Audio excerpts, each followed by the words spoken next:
नमस्कार, मी सागर जोशी. TV9 विशेष मध्ये आपलं स्वागत. जुन्या पेन्शनच्या आंदोलनाबद्दल शिंदेंच्या शिवसेनेचे आमदार संजय गायकवाड यांनी केलेलं एक वक्तव्य आता चांगलंच वादात आलंय. 95% कर्मचाऱ्यांकडे हरामाची कमाई आहे असं ते म्हणाले आणि त्यावरूनच आता आमदारांचा पगार, त्यांचं पेन्शन, त्यांच्याकडची कामं विरुद्ध नोकरदारांचा पगार, त्यांचं पेन्शन आणि त्यांच्या जबाबदारीची तुलना होऊ लागली आहे. पाहूया या संदर्भातला एक रिपोर्ट. 95% कर्मचाऱ्याजवळ हरामाची बाहेरची कमाई आहे. 95% कर्मचाऱ्यांजवळ गरगंज झाले, त्यांच्या प्रॉपर्टी घरात मावत एवढे गरगंज झाले, त्यांना काय करायचं? जुन्या पेन्शनच्या मुद्द्यावरून आमदार संजय गायकवाडांचं विधान वादात आले. 95% सरकारी कर्मचाऱ्यांकडे हरामाची कमाई असल्याचा दावा गायकवाडांनी केलाय. त्यांच्या या विधानाविरोधात आंदोलन कर्मचाऱ्यांनी निषेध केलाय. काय कर्मचाऱ्यांना इतका भरमसाठ पगार? आणि मला सांगा, कोणता कर्मचारी फक्त पगारावर डिपेंड हो? 95% कर्मचाऱ्याजवळ हरामाची बाहेरची कमाई आहे. 95% कर्मचाऱ्यांजवळ गरगंज झाले, त्यांच्या प्रॉपर्टी घरात मावत एवढे गरगंज झाले, त्यांना काय करायचं? आणि तरीही मुख्यमंत्री उदाहरण द्यायसाठी पण एका भटक्यात हा निर्णय होऊ शकत नाही. कारण जर एकाच वेळेस हा निर्णय घेतला तर 32-33 ला जे सरकार येतील ते कोलमडून जातील. जे आमदार बोलले आहेत हरामाची कमाई, त्यांना हरामच दिसतोय. सरकारी कर्मचाऱ्यांमध्ये 95% जे लोक म्हणतात की हरामाची कमाई, मी तुम्हाला सांगतो 90% कर्मचारी कर्जाच्या खाईत लुटलेले आहेत. संजय गायकवाड साहेबांनी जी काय प्रतिक्रिया आत्ता कर्मचाऱ्यांच्या संदर्भात दिली ती प्रतिक्रिया निषेधार्थ आहे. काही कर्मचारी 5-10% असू शकतात, परंतु 90% कर्मचाऱ्यावर हे वक्तव्य अन्यायकारक आहे. आम्ही राज्यातले सर्व शिक्षक आणि कर्मचारी या गायकवाडांच्या उद्गाराचा जाहीर निषेध व्यक्त करतो आहोत. कर्मचाऱ्यांच्या आंदोलनाची आमदारांच्या पेन्शन सोबत तुलना होते. या तुलनेमध्ये आता लोकप्रतिनिधी विरुद्ध कर्मचारी यांचा पगार आणि कामांचीही तुलना सुरू झाली आहे. आमदार संजय गायकवाडांचं म्हणणं आहे की आमदार व्हायला मोठा संघर्ष आणि कित्येक वर्ष गमावली आहेत. नोकरदारांच्या मते त्यांनीही एक नोकरी मिळवण्यासाठी अनेक वर्ष पणाला लावली आहे. गायकवाडांच्या मते आमदार होण्यासाठी लोकप्रतिनिधी दिवस रात्र एक काम करतो. नोकरदारांचा दावा आहे की ते सुद्धा नोकरीसाठी अभ्यास, लेखी परीक्षा, मुलाखती यासाठी दिवस रात्र मेहनत घेतात.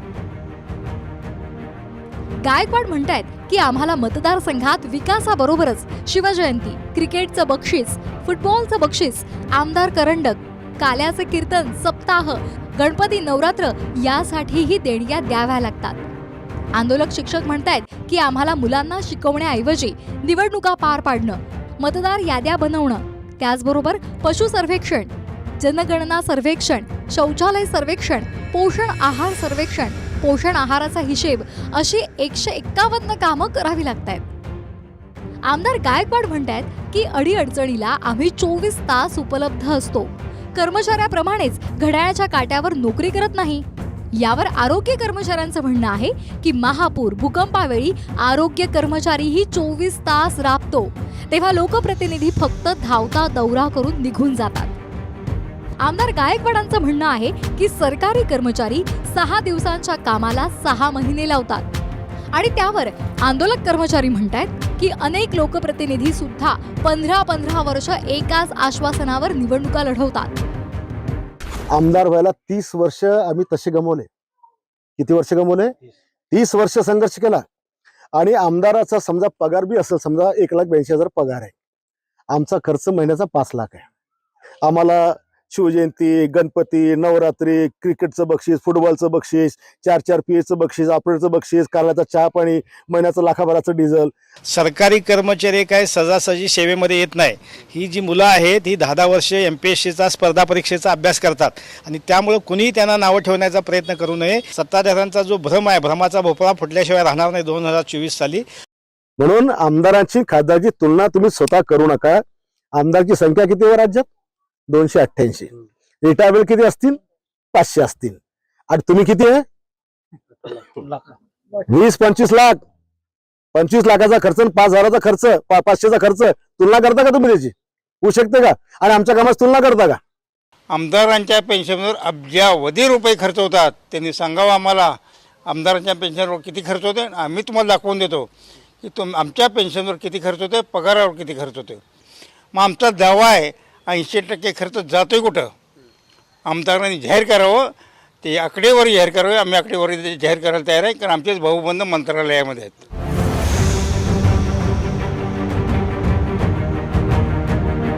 आंदोलकांचं म्हणणं आहे की सरकारी नोकऱ्यांच्या पगारावर टीका करताना फक्त प्राध्यापक आणि डॉक्टरांची उदाहरणं दिली जात आहेत. मात्र सफाई कामगार, क्लर्क, वॉर्ड बॉय, आरोग्य सेवकांच्या पगारावर ते बोलत नाहीत.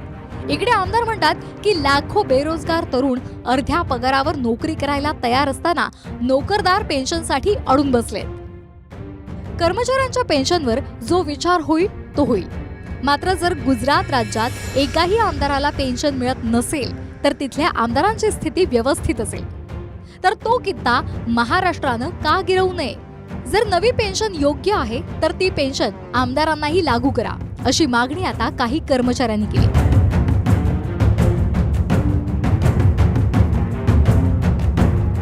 Bureau report, TV9 Marathi.